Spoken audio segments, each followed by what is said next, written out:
নিয়োগ দুর্নীতির মামলায় ফের তদন্তে ইডি। আপনাদের জানাবো যে এসএসসিতে যে নিয়োগ দুর্নীতি হয়েছে সেক্ষেত্রে দাঁড়িয়ে ফের একবার সক্রিয় ইডি। জেল মুক্তির পর ফের ইডির নজরে পার্থ চট্টোপাধ্যায়ের নাকতলার বাড়িতে ইডির আধিকারিকরা। কেন্দ্রীয় বাহিনীতে ইতিমধ্যেই 6 লাখ নাকতলার বাড়ি। প্রাক্তন মন্ত্রীর বাড়ি ঘিরল কেন্দ্রীয় বাহিনী। তদন্তে ফের জিজ্ঞাসাবাদ প্রাক্তন শিক্ষামন্ত্রীকে। গুরুত্বপূর্ণ নথিপত্র যাচাই করতে এই মুহূর্তে দাঁড়িয়ে ইডির আধিকারিকরা তারা পৌঁছে গিয়েছে পার্থ চট্টোপাধ্যায়ের বাড়িতে। মামলা সংক্রান্ত তথ্যের ভিত্তিতে জিজ্ঞাসাবাদ তলব করা হলেও হাজিরা দেননি পার্থ চট্টোপাধ্যায়। এবার সরাসরি তাই বাড়িতে হাজিরা দিয়েছেন তদন্তকারী অফিসাররা। আপনাদের এই মুহূর্তে যে ছবি দেখানো হচ্ছে প্রাক্তন শিক্ষামন্ত্রী পার্থ চট্টোপাধ্যায়ের বাড়ির ছবি, যেখানে কেন্দ্রীয় বাহিনী নিয়ে ইডির তদন্তকারী আধিকারিকরা তারা পৌঁছে গিয়েছেন। আপনারা জানেন যে 2022 সালে গ্রেফতার করা হয়েছিল পার্থ চট্টোপাধ্যায়কে। প্রাথমিক নিয়োগ দুর্নীতি মামলায় তাকে গ্রেফতার করা হয়েছিল। 3 বছর 3 মাস জেল খাটার পর ফের জেল থেকে মুক্তি পেয়েছিলেন পার্থ চট্টোপাধ্যায় এবং ফের একবার এসএসসি দুর্নীতি মামলায় ইডির তদন্তকারী আধিকারিকরা 3 বার চিঠি দিয়েছিলেন পার্থ চট্টোপাধ্যায়কে, কিন্তু তা সত্ত্বেও হাজিরা দেননি পার্থ চট্টোপাধ্যায়। আজ ইডির আধিকারিকরা তারা পৌঁছে যান পার্থর বাড়িতে।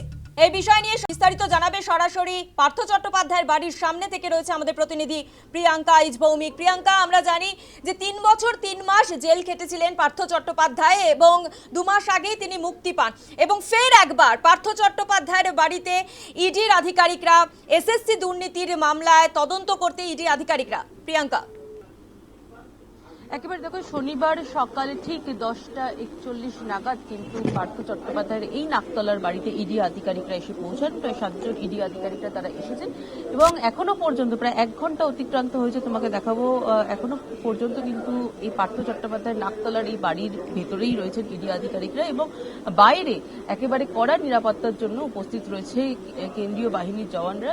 শুধু সামনে, বাড়ির সামনের দরজায় নয়, পেছনেও রয়েছে।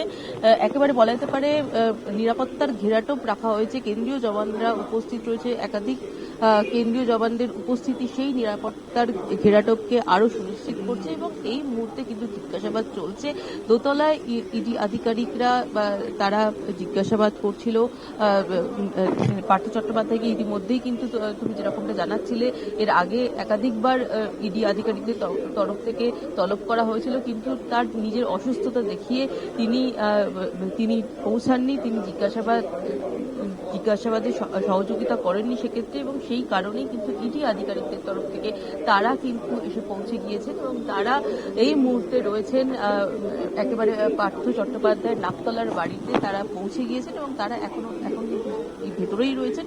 জিজ্ঞাসাবাদ পর্ব চলছে এবং যে নথিগুলো তাকে পেশ করতে বলা হয়েছিল বা তার থেকে যা যা জিজ্ঞাসাবাদ করার ছিল, যা যা বলা হয়েছিল নথি নিয়ে আসতে, সেই নথিগুলো যেহেতু তিনি নিয়ে যেতে পারেননি, যেহেতু তিনি ইডি আধিকারিকদের কাছে পৌঁছাতে পারেনি, তাই ইডি আধিকারিকরা তদন্তের স্বার্থে, যেহেতু তদন্ত বিলম্বিত হচ্ছে, যাতে বিলম্বিত না হয় তার জন্যই কিন্তু ইডি আধিকারিকরা তারা পৌঁছে গিয়েছেন আজকে পার্থ চট্টোপাধ্যায়ের নাকতলার এই বাড়িতে এবং এই মুহূর্তে ভেতরে কিন্তু জিজ্ঞাসাবাদ চলছে এবং এবার দেখার পার্থ চট্টোপাধ্যায় ইডি আধিকারিকদের প্রশ্নে কতটা সহযোগিতা করেন। কারণ এর আগেও আমরা দেখেছিলাম যে 2022 সালের 22শে জুলাই ইডি আধিকারিকরা যখন এখানে পৌঁছেছিলেন, প্রায় 24 ঘন্টা জিজ্ঞাসাবাদ পর্ব চলেছিল এবং তারপর তাকে গ্রেফতার করা হয়েছিল এবং সেখানে সেই তারপর ঘটনা প্রবাহ কিভাবে বয়ে গিয়েছে সেটা আমরা দেখেছি এবং পার্থ চট্টোপাধ্যায় তারপরে জেলবন্দি এবং তারপর পার্থ চট্টোপাধ্যায় যখন জেল থেকে বাইরে এলেন, জেল মুক্তির পরেও কিন্তু এখনো পর্যন্ত তাকে যে প্রয়োজনীয় তদন্তের স্বার্থে যে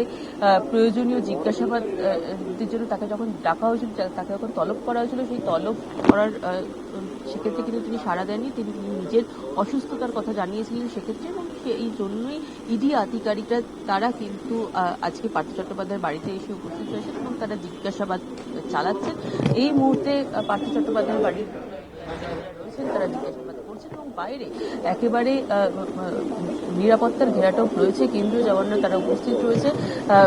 প্রায় 1 ঘন্টা অতিক্রান্ত হয়েছে কিন্তু এখনো পর্যন্ত ইডি আধিকারিকরা বাইরে বেরোননি এবং ভেতরে কিন্তু জিজ্ঞাসাবাদ পর্ব চলছে, এমনটা বলা যেতেই পারে।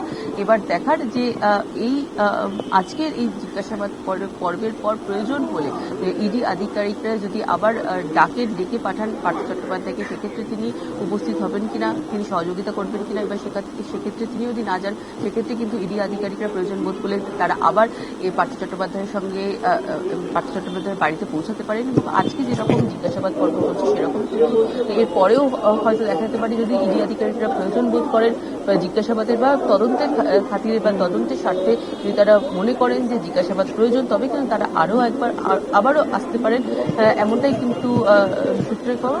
কিন্তু এই মুহূর্তে ইডি আধিকারিকরা পার্থ চট্টোপাধ্যায়ের বাড়ির ভেতরেই রয়েছেন এবং তারা জিজ্ঞাসাবাদ চালিয়ে যাচ্ছেন। স্বপ্না, একেবারেই ধন্যবাদ প্রিয়াঙ্কা।